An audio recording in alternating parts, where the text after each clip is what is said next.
Muchas gracias por permanecer en sintonía. Continuamos con las informaciones. La sífilis es una infección de transmisión sexual causada por una bacteria llamada Treponema pallidum, que entra al cuerpo a través de las membranas mucosas o la piel cortada, que causa daños importantes en la persona infectada. Se contagia mediante el contacto directo con una llaga de sífilis durante las relaciones sexuales anales, vaginales y orales. También puede contagiarse de madre a hijo durante el embarazo. República Dominicana registra cada año más de 10.000 casos de sífilis, gonorrea, linfogranuloma venéreo y chancro blando, siendo las dos primeras las de mayor incidencia. Muchos de los síntomas de la sífilis son los mismos que se advierten en otras enfermedades, por lo que se hace falta realizar diferentes análisis de laboratorio para poder diagnosticar esta y otras enfermedades. Durante las 3 primeras semanas de la infección existe la posibilidad de que un análisis de sangre resulte negativo, cuando en realidad es positivo, lo que se conoce como falso negativo. Para continuar analizando este tema, tenemos el honor de contar con el infectólogo Dr. Héctor Balcácer. Dr. Balcácer, ¿qué nos dice sobre la sífilis en nuestro país? ¿Cuál es la realidad que experimentamos con esta infección de transmisión sexual? ¿Realmente han aumentado los casos? ¿Qué nos dice? Bueno, la sífilis lo primero que hay que decir es que es una enfermedad bastante vieja, es una enfermedad que se reconoce desde los tiempos de los egipcios, en los cuales ya se reportaba que personas que habían desarrollado demencia posiblemente estaban vinculadas a la presencia de esta bacteria como uno de los agentes causales de infecciones importantes en poblaciones sobre todo de soldados, los cuales ustedes saben que en esa época se encargaban o se asociaban a lo que eran violaciones masivas a la hora de que un pueblo era conquistado. En la República Dominicana realmente la sífilis es una enfermedad que se ha mantenido más o menos estable en cuanto a lo que es el porcentaje de la población que se afecta. Se estima que alrededor de un 2% de la población en la República Dominicana vive con esta bacteria. Estamos hablando que el diagnóstico de sífilis es uno de esos diagnósticos los cuales es importante realizar, porque como bien decías en la introducción, es una enfermedad potencialmente tratable y dentro de eso de la parte del tratamiento es potencialmente curable.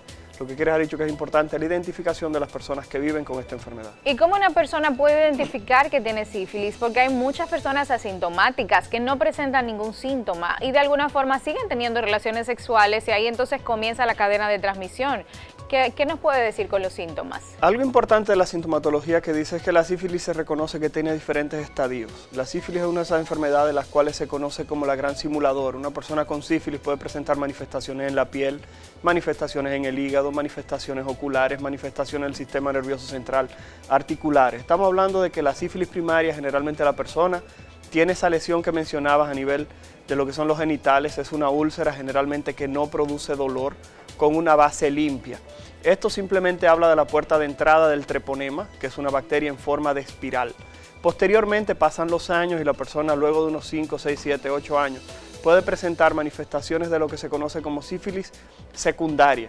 Esa manifestación de la sífilis secundaria, la persona comienza a presentar lesiones a nivel del cuerpo, tiene una erupción, un sarpullido en todo el cuerpo que puede afectar las palmas y las plantas de las manos.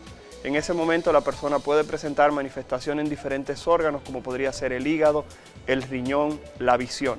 Posterior a eso, y ya esto es una de las manifestaciones que generalmente se describe en la literatura, la persona presenta lo que conocemos como una sífilis terciaria. Ahí el treponema ya afectó lo que es el corazón y puede producir afección a nivel del cerebro. Por eso muchos casos de demencia que vemos en la literatura hace referencia a que la persona tenía sífilis. Asimismo, problemas a nivel cardíaco también podemos achacarlo a lo que es el asunto de la infección por el Treponema pallidum o la sífilis. En cuanto al diagnóstico, las pruebas son bastante fáciles.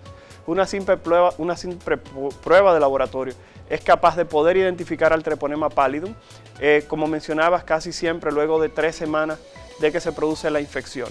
Esta prueba generalmente tiene que ser confirmada con otra prueba un poco más específica, como es el FTABS. Creo que todo el mundo ha escuchado hablar del BDRL, que es la prueba que se utiliza para poder identificar la sífilis en nuestro país, o el RPR.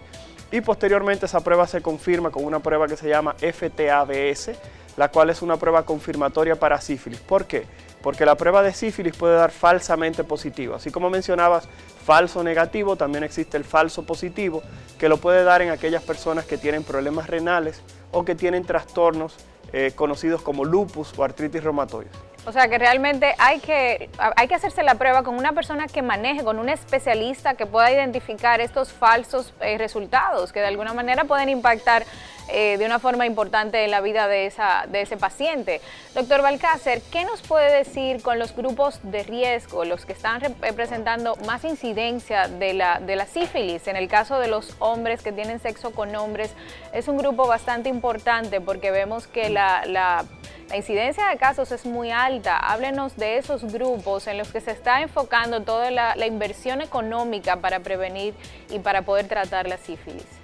Excelente pregunta. Creo que actualmente muchos de los recursos que van a llegar para la lucha de VIH, infecciones de transmisión sexual, se van a enfocar en tres grupos principales. Los tres grupos principales en los cuales se van a enfocar los recursos van a ser hombres que tienen sexo con hombres, independientemente de que sean bisexuales, homosexuales, transgéneros, los hombres que tienen sexo con hombres, las trabajadoras sexuales y los usuarios de drogas. Podríamos añadir un cuarto grupo que pueden ser los migrantes, pero vamos a hacer énfasis en estos tres grupos.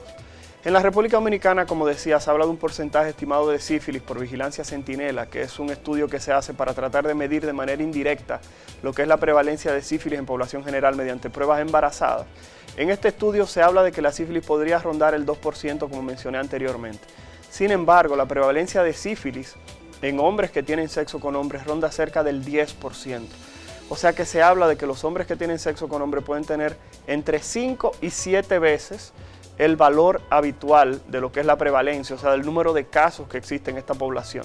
Pero eso no se queda ahí, no solamente se queda en sífilis, sino que hablamos que cuando revisamos los números de los hombres que tienen sexo con hombres y la presencia de VIH y SIDA, estamos hablando de que la prevalencia de VIH en ese grupo poblacional es alrededor del 7%, mientras en la población general es de 0.8%, en los hombres que tienen sexo con hombres ronda el 7%. Esto te habla de que los hombres que tienen sexo con hombres tienen 10 veces más probabilidad de tener VIH que lo que es la población general, pero en cuanto a sífilis, tienen una relación todavía mayor de 5, 7 y en ocasiones hasta un poco más. ¿Y a qué se debe, doctor, esta prevalencia tan alta de la infección en este grupo, en este universo de personas? Los mismos estudios que se encargan de verificar lo que son las estadísticas de estas infecciones de transmisión sexual nos muestran que los hombres que tienen sexo con hombres también han disminuido lo que es el uso del preservativo.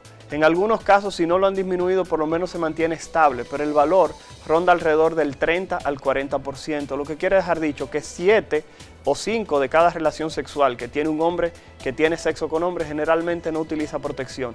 Y por esa razón se han disparado esos valores en cuanto a lo que son infecciones de transmisión sexual en esa población. Creo que veremos dentro de las medidas de promoción en salud, en el cual se va a hacer un enfoque en los hombres que tienen sexo con hombres que utilicen preservativo a la hora de tener relaciones sexuales, ya que es un método de barrera, o sea, lo que hace es que evita que una persona entre en contacto con las secreciones sexuales de su pareja. Al no entrar en contacto con las secreciones, posteriormente no va a enfermar. Sí, pero esto aplica también para los heterosexuales, doctor Balcácer, porque estamos hablando de que el sexo anal y el sexo vaginal, el coito con penetración, de alguna manera también se intercambian las secreciones de la vagina y del pene. En este caso estamos hablando del líquido seminal y del líquido que se expulsa por la vagina. ¿Qué nos dice? Creo que es una de esas situaciones en las cuales aquellas personas que se dedican a hacer políticas en salud van a tener que detenerse y tratar de revisar si los recursos que se están invirtiendo actualmente en salud, habría quizás que moverlos un poco. Cuando hablamos de moverlos es redireccionarlos. ¿Por qué razón? Casi todos los motivos de campañas educativas se van a dirigir hacia esos grupos que mencioné con anterioridad. Población general no se debe descuidar nunca. Recordar que... Ahí es que vamos, tenemos que abarcarlos a todos, porque los heterosexuales también están en riesgo. Claro que sí, que como mencionamos, un 2% de la población, según esos estudios, podría estar viviendo con esta condición de salud. Creo que se debe hacer una inversión en todos los grupos. Lo que pasa es que este grupo es el que está aportando la mayor cantidad actualmente dentro de lo que es el sistema de notificación. Eso le iba a decir, doctor, que entiendo que quizás hay muchos casos que no se han identificado, porque sabemos que no todo el mundo va al médico, que no todo el mundo tiene acceso a un tratamiento. Ese caso que se queda en el aire realmente es un impacto a nivel de salud pública que debemos de poder prevenir. Entonces, la gran pregunta que quiero hacerle es ¿qué podemos hacer como sociedad para poder disminuir los casos de sífilis en nuestro país y que realmente sea una historia que tengamos este tipo de infecciones tan legendarias todavía en 2015? Yo lo primero que voy a hacer es felicitar a Respuesta porque le está dando vigencia a un tema que creo que todo el que nos está mirando pensará, ¿y existe sífilis todavía? Sí. Creo que todo el mundo se ha tomado la mano en la cabeza y estará diciendo, ¿por qué en Respuesta están hablando de sífilis? Bueno, simplemente decir que las infecciones de transmisión sexual han tenido un auge en los últimos años. Creo que cuando vemos la conducta que está en casi todos los medios de comunicación, cuando vemos la mayoría de los programas donde usted ve una serie donde todo el mundo tiene relaciones con todo el mundo, sí, todo el mundo es amigo de todo el mundo, el sexo casual es algo que se vende como algo bueno, como algo agradable. La pornografía ha hecho su trabajo, doctor, también. Sí, pero no solamente la pornografía, sí, porque estamos hablando de esos programas para adolescentes en los cuales se comienza a tratar el tema de la sexualidad, pero la niña A se acuesta con el jovencito, sí, B, se acuesta con el C, posteriormente resulta que no estaba segura de su sexualidad y termina que es una persona que tiene relaciones sexuales con personas de su mismo sexo, a las cuales no me opongo, pero simplemente estoy hablando de lo que es el enfoque. Recordar que este tipo de orientación o de cosas que se le proyectan a nuestros jóvenes deben ir acompañados de una discusión generalmente con los padres. El hecho de que le pongan PG, que Parental Guidance, o guía por parte de los padres, no es fortuito. Claro. Entiendo que esto es algo que se debería hacer. Simplemente decir que la sífilis no ha desaparecido, que la sífilis va en aumento, que en ocasiones vemos personas que nos llegan allá al consultorio, al centro médico UCE, que nos dicen, doctor, me hice esta prueba, yo no sé qué es esto. Cuando uno le explica qué es sífilis, lo primero que te dicen es, yo pensé que eso no existía. Sí. Posterior ahí viene la próxima pregunta, ¿qué tengo que hacer? Te tengo que tratar, pero aquí viene la parte más difícil. El tratamiento de la sífilis no es solamente a ti. Tengo que tratarte a ti, pero tengo que tratar a tu pareja o a tus parejas sexuales. ¿Por qué razón? Porque a la hora de que tengas relaciones con una de estas, porque no sabemos cuál de ellas es que la tiene, si hablamos en el caso de que una persona tenga varias parejas, es el hecho de que hay que hacerle la prueba a todas. Y posteriormente a todas esas personas, tú vas a tener que darle tratamiento si alguna sale positiva. ¿Y a dónde está el problema? Que si esa persona es casada, entonces trae el inconveniente de que a la esposa hay que hacerle la prueba. Wow. La persona está preocupada porque dice, mi esposa no sabe que yo tengo otra pareja u otras parejas. Exacto. Entonces ahí es donde se comienza a generar ese inconveniente de lo que es el seguimiento a las infecciones de transmisión sexual, no solo en República Dominicana, sino en todas partes del mundo. Muchísimas gracias, doctor Balcácer, por sus excelentes aportes. De verdad que ha sido un honor contar con usted en nuestro programa y vamos a invitarlo para poder seguir ampliando este tema que tiene todavía muchas aristas. Muchísimas gracias. No, un placer y gracias por la invitación. El cambio frecuente de pareja sexual, no usar condón, tener relaciones sexuales con desconocidos, ser víctima de abuso sexual o el inicio temprano de las relaciones sexuales incrementa considerablemente el riesgo de infectarse y de transmitir la infección, por lo que es recomendable ser fiel y usar el condón en todas las relaciones sexuales sin fallar y hacerse los análisis periódicamente para prevenir y poder tratar todas las infecciones de transmisión sexual. Hemos concluido con nuestro contenido de hoy, pero antes de irme quiero invitarte a que visites nuestra página web respuestas.com, donde podrás encontrar artículos de educación sexual para padres y madres, respuestas a preguntas de adolescentes, infecciones de transmisión sexual, embarazo, métodos anticonceptivos disponibles y otros temas súper importantes. Entra a nuestra tienda virtual y podrás descargar nuestras revistas y materiales educativos para que sigas aprendiendo a disfrutar de una vida sexual responsable y saludable. También puedes entrar a nuestro canal de YouTube para que puedas ver nuestros programas anteriores y otros videos educativos. Estuvo con ustedes Elaine Félix, aquí en NCDN.